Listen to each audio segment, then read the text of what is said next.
السلام علیکم۔ ایک سوال آیا ہے کہ جو لوگ مرتد ہو جاتے ہیں ان کی سزا قتل ہے، اس حوالے سے قرآن کیا کہتا ہے؟ اور اس کے لیے 2 آیتوں کا حوالہ دیا ہے، تو سورہ مائدہ کی آیت نمبر 54 اور سورہ بقرہ کی آیت نمبر 221۔ تو ان دونوں جگہ سے ذرا ارتداد کو سمجھا دیں۔ اس وقت میرے پاس حافظ نظر احمد والا ترجمہ ہے، پہلے میں ان کا ترجمہ بتا دوں گا اور پھر جو میری فہم اس سے آپ کو سمجھا دوں گا۔ تو سب سے پہلے آئیے دیکھیے کہ حافظ نظر احمد صاحب نے کیا ترجمہ لکھا ہے۔ تو سورہ مائدہ سورہ نمبر 5 اور اس کی آیت نمبر 54، یہاں ان کا ترجمہ لکھا ہے: اے ایمان والو، تم میں سے جو کوئی اپنے دین سے پھرے گا تو عنقریب اللہ ایسی قوم لائے گا جنہیں وہ محبوب رکھتا ہے اور وہ اسے محبوب رکھتے ہیں۔ وہ مومنوں پر نرم دل ہیں، کافروں پر زبردست ہیں، اللہ کی راہ میں جہاد کرتے ہیں اور کسی ملامت کرنے والے کی ملامت سے نہیں ڈرتے۔ یہ اللہ کا فضل ہے، وہ جس کو چاہتا ہے دیتا ہے، اور اللہ وسعت والا، علم والا ہے۔ تو ان کے اس ترجمے سے صاف لفظوں میں کہا گیا ہے کہ جو لوگ اپنے دین سے پھر جاتے ہیں، جو ارتداد کا شکار ہوتے ہیں، تو پھر اللہ ان کی جگہ دوسرا قوم لے آئے گا جسے وہ محبوب رکھتا ہے، وہ اسے محبوب رکھتے ہیں۔ اور پھر یہ بھی کہا جا رہا ہے کہ وہ مومنوں پر نرم دل ہوں گے اور کافروں پر زبردست ہیں۔ اس کے بعد اللہ کی راہ میں جہاد بھی کروا رہے ہیں اور پھر کہہ رہے ہیں ملامت کرنے والے کی ملامت کا ڈر بھی نہیں ہے۔ پھر یہ بھی الزام لگا دے رہے کہ اللہ کا فضل ہے، جس کو چاہتا ہے دیتا ہے، یعنی اللہ کا کوئی پیمانہ نہیں ہے، کوئی کرائٹیریا نہیں ہے کہ جس کو چاہے ویسے ہی دے دے۔ پھر کہہ رہے کہ اللہ وسعت والا، علم والا ہے۔ تو کیا یہ حقیقت سے کوئی قریب تر ہے؟ پہلے میں اس کا آپ کو صرف ترجمہ بتا دیتا ہوں، پھر آخر میں آج کے لحاظ سے اس کو کیسے سمجھا جاتا ہے اس پر بھی وضاحت کروں گا۔ تو اب دیکھیے دراصل یہاں ترجمہ کیا بن رہا ہے: یا ایھا الذین آمنو، اے یہ ماننے والے لوگوں، من یرتد منکم، جو کوئی رد کر دے تم میں سے، عن دین ہی، اپنے نظام کے بارے میں، فسوف، پس ان قریب، یات اللہ بقوم، لے آئے گا اللہ ایک قوم کو، یحبہم، وہ ان سے محبت کرتا ہے، ویحبونہ، اور وہ اس سے محبت کرتے ہیں، اذلۃ علی المؤمنین، خوب ذلت ہے ماننے والوں پر، عزت علی الکافرین، اور انکار کرنے والوں پر خوب عزت ہے، یجاہدون فی سبیل اللہ، وہ اللہ کے راستے میں جد و جہد کرتے ہیں، ولا یخافون، اور انہیں خوف نہیں ہے، لومۃ لائم، کسی ملامت کرنے والے کی ملامت کا، ذالک فضل اللہ، تو وہی اللہ کا فضل ہے، یؤتیہ من یشاء، وہ دیتا ہے جو یہ چاہے، واللہ واسع علیم، اور اللہ علم کی وسعت والا ہے یا وسیع علم والا ہے۔ یہ مرکب توصیفی ہے، آپ دونوں طرح سے کہہ سکتے ہیں کہ علم کا وسعت والا، یہ وسعت والا علم۔ میں ایک بار اس کا رواں ترجمہ بھی کر دے رہا ہوں، پھر اس کے بعد آخر میں آپ کو سمجھاؤں گا دوسری آیت کو دیکھنے کے بعد۔ یہاں جو بن رہا ہے: اے ماننے والے لوگوں، تم میں سے جو کوئی اس کے نظام کے بارے میں اسے رد کر دے، پس ان قریب اللہ اس قوم کو یہ دے گا کہ انہیں وہ محبت کرتا ہے اور وہ اس سے محبت کرتے ہیں۔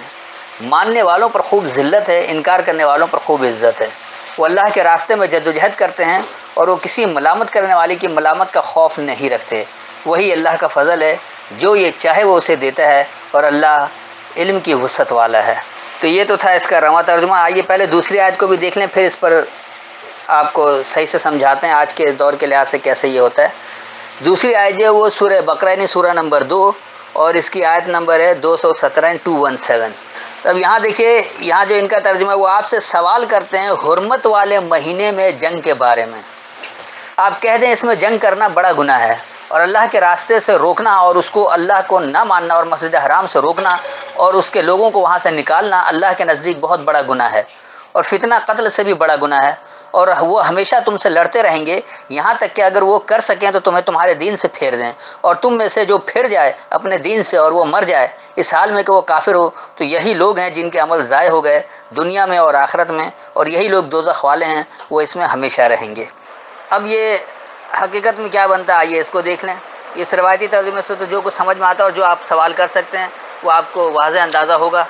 اب آئیے اس آیت کو سمجھتے ہیں۔ یہاں اللہ کیا کہہ رہا ہے: یسألونک عن الشہر الحرام، یہ تم سے سوال کرتے ہیں چھوڑی ہوئی صورتحال کے بارے میں، کیونکہ اللہ کوئی حرمت والا مہینہ نہیں بتا رہا۔ اگر یہ واقعی حرمت والا مہینہ ہوتا تو پھر حرمت والے مہینے کون کون سے اللہ کو اس کا نام بھی دینا چاہیے، کیونکہ اللہ حکم اور تفصیل دونوں دیتا ہے۔ ایسا نہیں کہ اللہ حکم دے دے اور تفصیل کے لیے کسی اور کا محتاج کر دے، یعنی غیر اللہ کے کلام کا محتاج کر دے، ایسا ہے ہی نہیں۔ تو یہ تم سے سوال کرتے ہیں چھوڑی ہوئی خاص صورتحال کے بارے میں۔ قتال فی، اس میں جھگڑنا کیا ہے؟ قل قتال فی ہے کبیر، کہو جھگڑا اس میں ہے بڑی بات، یعنی اس میں جھگڑنا جو ہے وہ ایک بڑی بات ہے۔ وصد عن سبیل اللہ، اور زبردستی رکاوٹ ہے اللہ کے راستے کے بارے میں۔ وکفر بہ، اور انکار ہے اس کتاب کے ذریعے۔ والمسجد الحرام، یعنی چھوڑی ہوئی خاص فرما برداری کی جگہ، کیونکہ اللہ جو آپ کو کتاب دے رہا ہے اصل تو اس کو پکڑنا ہے، اس سے آپ کو فرما برداری اخذ کرنا ہے، آپ نے اس کو چھوڑ رکھا ہے۔ یہ کوئی مسجد حرام نہیں ہے جو روایتی طور پر بنا کر اس کو پیش کر دیا کہ یہ مسجد حرام ہے، ایسا قطعی نہیں ہے۔ حرام کا مطلب ہے حرام چھوڑ دینا، اور مسجد کہتے ہیں فرما برداری کی جگہ کو، کیونکہ سجد فرما برداری ہے، مسجد فرما برداری کی جگہ، تو چھوڑی ہوئی خاص فرما برداری کی جگہ۔ وَإِخْرَاجُ أَهْلِهِ مِنْهُ، اور نکالتا ہے اس کی اہلیت والوں کو اس سے، یعنی اس کی اہلیت والوں کو اس سے نکالنا، اکبر عند اللہ، اللہ کے نزدیک خوب بڑا یہ، یعنی خوب بڑی بات ہے کہ کوئی جو اس کے اندر رہنا چاہ رہا ہے، اللہ کی کتاب کو سمجھ رہا ہے، اس سے آپ اس کو خارج کریں تو یہ اللہ کے نزدیک بہت بڑی بات ہے۔ والفتنۃ اکبر من القتل، اور فتنہ بڑا ہے جھگڑے سے۔ دونوں کے ساتھ اللہ کا، یعنی خاص فتنہ، فتن کہا جاتا ہے پرکھ کر الگ کرنے کو، اس لیے آزمائش کو بھی فتنہ کہا جاتا ہے۔ اور جو لوگ آپ کو فتنہ میں ڈال دیتے ہیں، غلط باتیں آپ کے خلاف پروپیگنڈا کر کے معاشرے میں آپ کے خلاف مہم چلاتے ہیں، اس کو بھی فتنہ کہا جاتا ہے، کیونکہ وہاں بھی کیا ہوتا ہے، آپ اصل میں پرکھ کر الگ ہو رہے ہوتے ہیں، آپ کی پرکھ ہو رہی ہوتی ہے کہ آپ کتنے اللہ کے فرما بردار ہیں اور کتنے نہیں۔ جو لوگ معاشرے کے آگے ڈھہ جاتے ہیں وہ اللہ کی فرما برداری چھوڑ دیتے ہیں کہ دنیا سے یوں ہی چل رہی ہے اور معاشرہ یوں ہی چل رہا ہے اس لیے ہم کر لیں۔ جیسے مثال کے طور پر آج کل جو جتنے مسلمان ہیں ان کے یہاں نماز پڑھنا کر لیا، کیونکہ ہوتا چلا آ رہا ہے، چاہے اللہ کہے یا نہ کہے اس کی ان کو کوئی پرواہ نہیں ہے۔ اب آئیے آگے اللہ کہے گا وَإِذَا يَزَالُونَ يُقَاتِلُونَكُمْ، اور نہیں انہیں زوال ہے ان کا تم سے جھگڑنا، حَتَّى يَرُدُّوكُمْ، یہاں تک کہ وہ رد کر دیں تمہیں، عن دینکم، تمہارے نظام کے بارے میں، ان استطاعوا، اگر وہ جلد اطاعت کروا سکیں۔ وَمَن يَرْتَدِدْ مِنْكُمْ عن دِینِهِ، اور جو یہ رد کروائے تم سے تمہارے نظام کے بارے میں، فَيَمُتْ، پس وہ مر جائے، وَهُوَ کافر، اور وہی انکار کرنے والا ہے، فَأُولَٰئِکَ، پس یہی لوگ، حبطت اعمالهم، ان کے اعمال ضائع ہو گئے، ان کے اعمال اکارت ہو گئے، فی الدنیا والآخرہ، دنیا میں اور آخرت میں، وَأُولَٰئِکَ اصحاب النار، اور یہی لوگ خاص جلنے والے ساتھی ہیں، ہم فیہا خالدون، وہ اس میں ہمیشہ رہیں گے۔ میں اس کا ایک بار رواں ترجمہ کر دیتا ہوں، پھر اس کے بعد صحیح فہم کی طرف بڑھتے ہیں کہ اس سے کس طرح سے آج کے دور میں سمجھا جائے۔ اور یہ تم سے چھوڑی ہوئی صورتحال، اس میں جھگڑنے کے بارے میں سوال کرتے ہیں، کہو اس میں جھگڑنا بڑا ہے، اور اللہ کے راستے کے بارے میں زبردستی روکنا ہے، اور چھوڑی ہوئی فرمانبرداری کی جگہ یعنی اس کے ذریعے انکار ہے، اور اس کی اہلیت والوں کو اس سے نکالنا اللہ کے نزدیک بڑا ہے، اور فتنہ یعنی پرکھ کر الگ کرنا جھگڑے سے بڑا ہے، اور تم سے لڑنے میں الگ الگ نہیں ہو جائیں گے یہاں تک کہ وہ تمہارے نظام کے بارے میں تم سے رد کروائیں اور وہ جلد تمہیں پیچھے چلا سکیں۔ اور جو کوئی تم میں سے اپنے نظام کے بارے میں وہ رد کر دے پس وہ مر گیا، اور وہی انکار کرنے والا ہے، بس یہی لوگ ہیں دنیا اور آخرت میں ان کے اعمال اکارت گئے، اور یہی لوگ ہیں جلنے والے ساتھی ہیں، وہ اس میں ہمیشہ رہیں گے۔ اب ہمارے ہاں تو خاص طور پر کہہ دیا جاتا ہے یہ ارتداد کی سزا موت ہے، جس نے رد کر دیا اسے قتل کر دو، مار دو، تو یہ قرآن میں قطعی نہیں ہے۔ اب آئیے ہم پہلے اس کو سمجھتے ہیں۔ سب سے پہلے آپ کو 5:54 سے یہاں سے سمجھاتے ہیں، اللہ کیا کہہ رہا ہے کہ اے ماننے والے لوگوں، جو کوئی تمہارے نظام کے بارے میں تم سے رد کرواتا ہے، یعنی جو کوئی نظام کا رد کرتا ہے، جو نظام سے ارتداد کرتے ہیں، اسلام سے مرتد ہو رہا ہے، تو یہ والا مرتد نہیں جو ہمارے یہاں کہا جاتا ہے، جس طرح آج ملحد لوگوں کو مرتد کہا جا رہا ہے کہ یہ یعنی اللہ کو ماننے کے بعد پھر انکار کرے۔ دراصل یہ لوگ اللہ کو مانتے ہی نہیں ہیں، نہ انہوں نے اللہ کا انکار کیا، یہ تو شروع سے اس مقصد سے ہے کہ اللہ کے احکامات کو کس طرح دکھایا جائے کہ اللہ کی کتاب ہی نہیں ہے۔ یہ تو اللہ کے دشمن لوگ ہیں جو قرآن کو ثابت کرنا چاہتے ہیں کہ اللہ کی کتاب ہی نہیں ہے اور اللہ کی کوئی ہدایت ہے ہی نہیں، نہ اللہ ہے نہ اللہ کی ہدایت ہے، تو آپ اس طرف آئیں۔ تو ایسے لوگوں سے ہوشیار رہیں، یہ بات ہی نہیں ہو رہی ہے۔ تو اللہ جو کہہ رہا ہے کہ اے ماننے والے لوگوں، جو تمہارے نظام کے بارے میں تم سے رد کروا دیں، تمہیں لوٹا دیں، تمہیں اس سے پھیر دیں، تو اللہ جو ہے ایک ایسی قوم کو لے آئے گا کہ وہ ان سے محبت کرتا ہے اور وہ اس سے محبت کرتے ہیں۔ محبت کا مطلب یہ نہیں ہے کہ صرف زبانی محبت، ہمارے یہاں جس طرح سے دعویٰ ہوتا ہے کہ لڑکا لڑکی نے محبت کر لیا، اب وہ ایک طرفہ محبت ہوتی ہے اور کچھ بھی نہیں ہوتا، دونوں خاندانوں میں لڑائی جھگڑے ہو جاتے ہیں، یہ محبت نہیں ہے۔ اللہ محبت اس کو کہا جاتا ہے کہ آپ اللہ کے احکامات کو اچھی طرح سے سمجھ کر عمل کریں، جب آپ اچھی طرح سے سمجھ کر کریں گے تو جوابی محبت آپ کو اللہ کی طرف سے ملے گی، اس کے آپ کو اچھے نتائج ملیں گے۔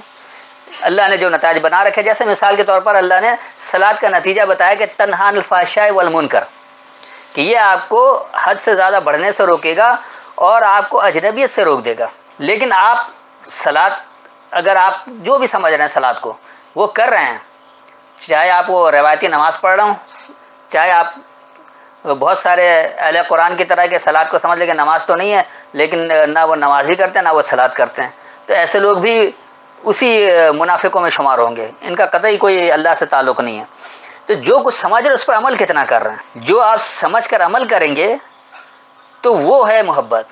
اور جب ایسی صلاۃ آپ قائم کریں گے، یعنی اللہ سے محبت کر کے آپ اس صلاۃ کو قائم کریں گے، تو اس کا نتیجہ کیا ہوگا کہ وہ آپ کو حد سے زیادہ بڑھنے یعنی فحش سے روکے گا اور آپ کو اجنبیت سے بھی باز رکھے گا۔ جو اللہ کے احکامات ہی نہیں اللہ کے قرآن سے اجنبیت والے ہیں، اس سے بھی آپ کو باز رکھے گا۔ آپ ہر اس عمل سے غلط عمل سے بچ جائیں گے تو وہ نتیجہ پھر جو کچھ ملے گا، جو صلاۃ کے نتیجے میں قائم ہوتا ہے کہ ایک بہترین معاشرہ بنے گا، وہ چیزیں سامنے آئیں گی۔ اور ایسا نہیں کریں گے تو ہرگز نہیں آئے گا۔ آپ آج کے ماحول میں دیکھ لیں کہ جس طرح صلاۃ کو نماز بنا دیا گیا ہے، آج پوری دنیا میں مسلمان ذلیل و خوار ہے، اس لیے کہ اس نے صلاۃ کو قائم ہی نہیں کیا، اس نے اکرت صلاۃ بنا دیا ہے، قطعی غلط ہے۔ اب اس کا نتیجہ کیا ہوتا ہے؟ جس طرح یہ آپ نے کر دیا، تو یہاں اللہ کیا کرے کہ اذلۃ للمؤمنین، تو ماننے والوں پر خاص ذلت ہے۔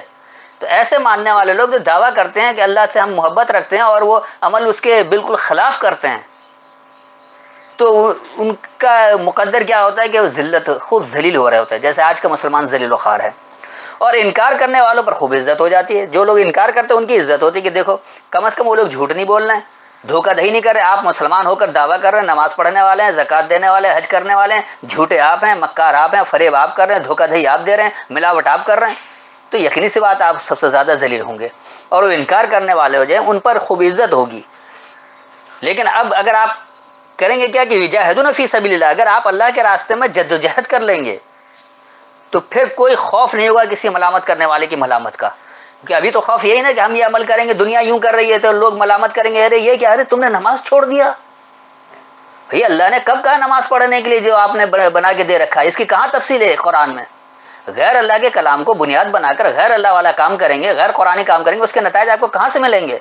اور پھر آپ چاہتے ہیں کہ آپ کی عزت بھی ہو تو قطعی نہیں ملے گی۔ ہاں اگر آپ اللہ کے راستے میں جد و جہد کر لیں تو آپ کو کسی ملامت کرنے والے کی ملامت کا کوئی خوف نہیں ہوگا۔ اور یہی اللہ کا فضل ہے، اور وہ دیتا ہے اسے جو یہ چاہے، یعنی اللہ جس کو چاہے نہیں بلکہ جو یہ چاہتا ہے، جو چاہتا ہے اللہ کے احکامات کو سمجھے، جو چاہتا ہے اللہ سے محبت کرے، وہ اللہ کے احکامات کو سمجھتا ہے، اس کے مطابق عمل کرتا ہے، اس کی راہ میں جد و جہد کرتا ہے۔ جب اس کے راستے میں جد و جہد کر کے اس طرح سے وہ عمل کر کے دکھاتا ہے، وہ محبت اپنی دکھاتا ہے، تو وہ جوابی محبت کا نتیجہ اسے وصول ہوتا ہے۔ اس لیے آگے اللہ کہہ رہا ہے کہ اللہ وسعت کا علم، نہیں، اللہ علم کی وسعت والا ہے۔ علم آپ جتنا زیادہ بڑھا لیں تو وہ اللہ کے ذریعے جو بڑھے گا تو وہ فائدہ مند ہوگا، انسانیت کے لیے فائدہ مند ہوگا، اور اگر اللہ کے تابع نہیں ہے تو وہ انسانوں کے لیے، انسانیت کے لیے خرابی کا باعث بنے گا۔ جس طرح آج اسرائیل اسلحہ استعمال کر رہا ہے تو دیکھیے وہ انسانیت کی بربادی ہے، نہ بچے کا خیال ہے، نہ بوڑھوں کا خیال ہے، نہ عورتوں کا خیال ہے، کسی نہ کمزوروں کا خیال ہے، بس برسائے چلے جاؤ، اس لیے کہ ان لوگوں کو علم ہی نہیں ہے کہ اللہ کیا علم دے رہا ہے۔ تو جو اللہ کے علم کے مطابق آئے گا وہ سلامتی والا بھی ہوگا، یعنی مسلم بھی ہوگا، اور پھر اس کے بعد وہ جو نتائج دے گا تو وہ اس کو سب قبول بھی کریں گے، ظالم بن کر نہیں کرے گا۔ تو یہ تو تھی اس آیت کی فہم۔ اب آئیے سورہ بقرہ والی اس کو بھی بتا دیں کہ یہاں اللہ کیا بات کر رہا ہے۔ اب اس میں یہ لوگ کہہ رہے ہیں کہ چھوڑی ہوئی صورتحال کے بارے میں تم سے سوال کرتے ہیں، اور الشہر الحرام کے لیے خاص چھوڑی ہوئی صورتحال۔ اب چھوڑی ہوئی صورتحال کیا ہے؟ اس وقت دنیا بھر کے مسلمان جو ہیں یہ چھوڑی ہوئی صورتحال میں ہے، کیونکہ اللہ کے احکامات کہیں نافذ نہیں ہے، اللہ کا قانون کہیں نافذ نہیں ہے، اللہ کا نظام کہیں نافذ نہیں ہے، اللہ کے نظام کو سمجھتے ہی نہیں ہیں، سب نے اپنا اپنا نظام بنا رکھا ہے۔ تو ایسے نظام میں، ایسی چھوڑی ہوئی صورتحال میں جھگڑنا کیسا ہوگا؟ یعنی کس طرح سے جھگڑا جائے؟ کیا آپ اس طرح تلوار بندوق اٹھا کر یا گولیاں چلا کر دہشت گرد بن کر کریں گے، یا پھر آپ اللہ کے نظام کو اس طرح سے بتائیں گے جس طرح اللہ بتا رہا ہے؟ تو آگے اسی کا جواب آ رہا ہے کہ کہو جھگڑنا اس میں بہت بڑی بات ہے، یعنی ایسے چھوڑی صورتحال میں بھی اگر آپ جھگڑ رہے ہیں یہ تو بہت بڑی بات ہے، لیکن جھگڑنا کس طرح ہے؟ اللہ یہ بتا رہے کہ جو اللہ کے راستے کے بارے میں سد راہ بنتے ہیں، یعنی زبردستی رکاوٹ کرتے ہیں، اور یہ لوگ اس کتاب کے ذریعے انکار کرتے ہیں اور چھوڑی فرما برداری کی جگہ کو وہ برقرار رکھنا چاہتے ہیں کہ بس ایسے ہی رہو، تو کیا ہوتا ہے؟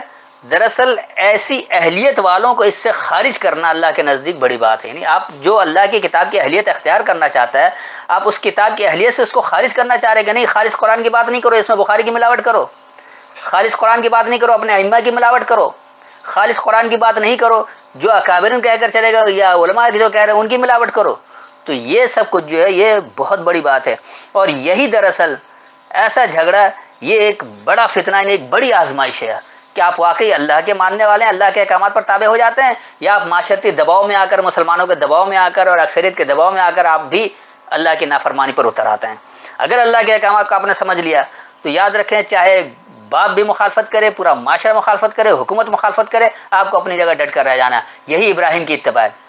ابراہیم نے جس وقت اللہ کا نام لیا تو باپ بھی مخالف، معاشرہ بھی مخالف، حکومت بھی مخالف، سب کے سب مخالف، لیکن اس مخالفت کے باوجود اس نے دلیل سے کام لیا کہ جو دلیل ہے اس کے مطابق ہی چلنا ہے. اگر میں تنہا بھی اللہ کا ماننے والا ہوں تو میں وہی عمل کروں گا چاہے ساری دنیا ایک طرف ہو جائے، آپ کتنے ہی کانٹے بچھا لیں راہوں میں، لیکن اس سے ہٹنا نہیں ہے. یہی فتنہ ہے، یہ اصل آزمائش ہے. اور یہ اس طرح کا جھگڑا جو یہ آزمائش، یہ سب سے بڑی بات ہے. تو ایسے جھگڑنے والوں کو کوئی زوال نہیں ہے، یہاں تک کہ تمہارے نظام کے بارے میں تمہیں رد کروا دیں اگر وہ تمہیں اطاعت کروا سکیں، یعنی اگر ان کا بس چلے کہ وہ تمہیں اپنے پیچھے چلا سکیں تو وہ تو تمہارے نظام کے بارے میں تم سے رد کروا ہی دیں گے کہ خالص قرآن کی بات ہی نہیں کرو. یہ تو قطعی غلط بات ہو رہی ہے. تو جو کوئی تم میں سے اپنے نظام کے بارے میں ارتداد کر دیتا ہے، رد کر دیتا ہے، اسے مٹا دیتا ہے، اس سے ہٹ جاتا ہے، اس سے پھر جاتا ہے اور وہ مر بھی جاتا ہے، تو دراصل یہی کافر ہے. اور ایسے ہی لوگ ہیں جن کے اعمال اکارت گئے، انہوں نے کتنا ہی عمل کر لیا، کیونکہ ان کے اعمال تمام کے تمام اکارت جاتے ہیں، وہ نتائج نہیں دیتے ہیں، نہ وہ دنیا میں دے گا اور نہ آخرت میں. دنیا میں تو آپ برباد ہو ہی رہے ہیں، ذلیل ہو ہی رہے ہیں، اور آخرت میں بھی آپ کو اللہ نتیجہ نہیں دے گا. آپ کا مقدر جو وہ جہنم ہوگا، آپ کا ٹھکانہ جہنم ہی رہے گا، وہاں بھی کامیابی نہیں ملے گی. تو اللہ کہہ رہے یہی لوگ دراصل خاص جلنے والے ساتھی ہیں. دنیا میں تو جل ہی رہے ہیں، معاشرے کو بھی جلا رہے ہیں، آخرت میں بھی جلتے ہی رہیں گے، اور وہ اس میں ہمیشہ ہمیشہ رہیں گے، کبھی اس سے ہٹ نہیں پائیں گے. تو آج بھی آپ دیکھ لیں کہ جو لوگ ایسی چھوڑی ہوئی صورتحال میں جھگڑنا چاہتے ہیں تو یہ جھگڑنا واقعی بہت بڑی بات ہے. اور جو لوگ اللہ کے راستے بارے میں زبردستی رکاوٹ بنتے ہیں اور اس کتاب کے ذریعے انکار کرواتے ہیں اور چھوڑی فرما برداری کی جگہ کو ہی ایسے ہی رکھنا دیتے کہ ایسے ہی چھوڑ کر رکھو، تو دراصل اس کی اہلیت سے آپ کو نکالنا ہے، اور اس کی اہلیت سے نکالنا ہی اللہ کے نزدیک بہت بڑی بات ہے. اور یہ دراصل وہ بڑا فتنہ ہے، وہ بڑی آزمائش ہے اس جھگڑے سے، کہ بجائے جھگڑنے کی یہ آپ کی آزمائش ہے کہ آپ اس پر ڈٹے رہتے ہیں یا نہیں ڈٹے رہتے ہیں. اگر آپ ڈٹ کر اس کا مقابلہ کرتے ہیں، آپ وہ جھگڑتے ہیں، تو آپ کو زوال بھی نہیں ہوگا. یہاں تک کہ ان کی ضرور خواہش ہوگی کہ اگر وہ آپ کو اطاعت کروا سکے تو اپنے نظام کے آپ کے نظام سے آپ کو رد کروا دیں. لیکن جو کوئی ایک رد کر دیتا ہے نظام کے بارے میں، جب آپ نظام کو سمجھ بھی رہے ہیں اللہ کے کتاب سے اور پھر اسے آپ رد کر رہے ہیں کہ ہم نہیں کر سکتے ہیں، اور ایسے لوگ اگر مر جاتے ہیں تو دراصل یہی کافر ہے، اور انہی لوگوں کے اعمال ضائع ہو رہے ہیں دنیا میں بھی اور آخرت میں بھی، اور یہی لوگ جلنے والے ساتھی اور اس میں ہمیشہ ہمیشہ رہیں گے. تو اللہ نے مرتد کی سزا قتل کہیں نہیں کہا، بلکہ یہ ضرور کہا کہ جو لوگ ارتداد کر رہے ہیں اور وہ مر رہے ہیں تو ان کے اعمال ضائع ہوں گے. آپ یعنی مرتد آپ نہ بنیں، آپ ارتداد کا شکار نہ ہو، آپ اپنے نظام کے بارے میں ڈٹ جائیں، چاہے کیسا ہی کتنی بڑی آزمائش کیوں نہ آ جائے. تو اس جھگڑے سے آزمائش بہت بڑی بات ہے. یعنی ایک تو صرف آپ جھگڑا کر رہے ہیں کہ اللہ کی بات کیا ہے اس کو سمجھا رہے ہیں، اس میں جھگڑا ہو رہا ہے کہ نہیں جی غلط سمجھ رہے ہم، تمہاری بات ہی نہیں سنیں گے، تم پتہ نہیں کیا ہو گئے، الحاد ملید ہو گئے ہو، کافر ہو گئے ہو، زندیق ہو گئے ہو، پتہ نہیں کیا کیا الزامات لگتے رہتے ہیں. لیکن اگر آپ اس کے اوپر ڈٹ جائیں اور آپ اس کی اہلیت سے خارج نہیں ہوں گے تو یہ ایک بڑی آزمائش ہے، اور ایسا جھگڑنے کو پھر کبھی زوال نہیں ہوگا، اور نہ آپ کوئی رد کروا سکے گا آپ کے نظام کے بارے میں. جو لوگ رد کرتے ہیں اور وہ مر جاتے ہیں تو وہی دراصل انکار کرنے والے ہیں، اور وہ ہمیشہ یہاں بھی جل رہے ہیں اور ہمیشہ ہی جلتے رہیں گے، وہی ان کا ٹھکانہ جہنم ہے. تو اتنی وضاحت کافی ہے، پھر بھی کوئی سوال رہتا ہو تو بعد میں پوچھ سکتے ہیں. السلام علیکم.